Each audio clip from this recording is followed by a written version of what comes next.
It was Dumbledore who planned the fight between Harry and Voldemort in the Philosopher's Stone. The evidence is overwhelming once you know where to look. And with the new Harry Potter HBO series coming up, they really should point to this possibility, because if we assume the traps guarding the stone were real, the story is full of massive plot holes. I mean, how else would 3 first-year students bypass the protections of one of the most valuable objects in the world inside the supposedly safest place on Earth? But if the whole thing was a test, everything suddenly makes sense. Let's look at 5 undeniable reasons why Dumbledore masterminded this entire showdown. Reason 1, location. Let's start with a massive question. Why bring the Philosopher's Stone to a school in the first place? Dumbledore knew someone was trying to steal it. That's why he had Hagrid empty Vault 713 at the exact right moment. He likely already suspected Voldemort was behind it. So why hide the ultimate prize in a castle full of kids?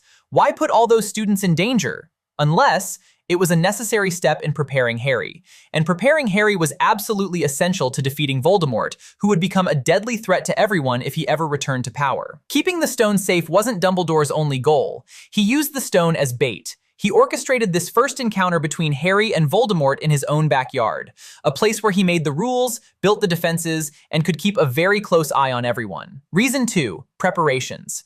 Let's look at how Dumbledore actively prepared Harry, starting with the invisibility cloak. Yes, it belonged to James Potter, so giving it to Harry makes sense, but why give it to him in his first year? Right at Christmas, exactly when Harry was getting curious about locked doors and restricted corridors.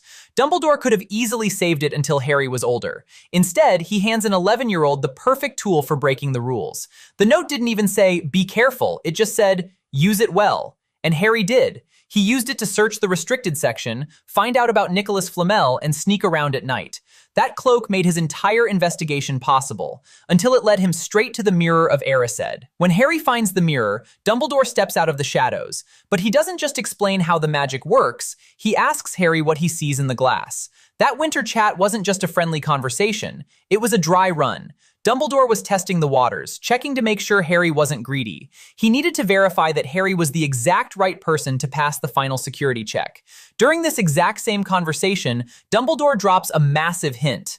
"I don't need a cloak to become invisible," which means Dumbledore had been watching. He knew Harry was sneaking around the whole time.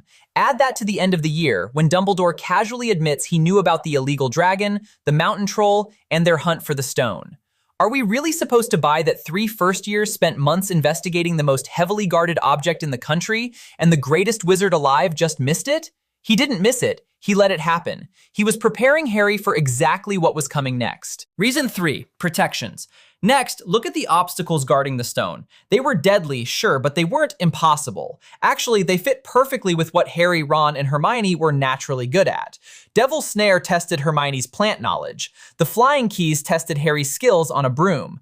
The giant chessboard tested Ron's brain for strategy. Snape's potion puzzle required Hermione's logic, which conveniently kept her safely out of the final room. And the mirror tested Harry's true intentions. The whole path feels explicitly designed to filter the trio by their strengths, peeling away Harry's friends one by one until he had to walk into that last room alone. If those traps were meant to stop Voldemort, they were pretty weak. But if they were built as a gauntlet for 3 talented first years, they were spot on. Reason 4, safety. Now, letting an 11-year-old face a dark wizard sounds completely insane, but Dumbledore knew Harry had a built-in defense, the ancient protection of his mother's sacrifice. That's the exact magic that eventually burned Quirrell the second he tried to touch him. Dumbledore knew Harry carried a weapon that Voldemort simply didn't understand. Then, look at how and when Dumbledore leaves Hogwarts. The timing is impeccable. He leaves the castle exactly when Harry, Ron, and Hermione are fully prepared to go down that trap door. Let's be real here. The ultimate protection for the stone wasn't the gauntlet of traps, and it wasn't the mirror. It was Dumbledore himself. Quirrell only dared to make his move once Dumbledore was gone. Honestly, imagine how brilliant this could look in the new HBO series. Seeing Quirrell make multiple attempts to lure Dumbledore out of the castle all year, but Dumbledore refusing to take the bait until the exact night he knows Harry is ready. And when Dumbledore finally does come back, the timing is perfect again. He arrives just in time to save Harry from permanent damage, but only after Voldemort has fully exposed himself. Reason 5, reward. Finally, if you want definitive proof of what Dumbledore was really doing, look at what happens next.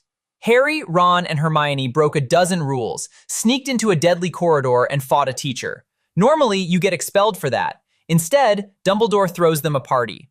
At the leaving feast, he gives them hundreds of points for playing chess, using logic, and showing courage. He didn't treat their near-death experience like a massive mistake. He treated it like a final exam, and they passed. Conclusion: did Dumbledore plan every single punch thrown in that underground room? No. The danger was definitely real, but Dumbledore brought the bait to the castle. He handed Harry the cloak. He showed him how the mirror worked. He let the kids play detective, left the castle when the trap was set, and rewarded them for breaking the rules.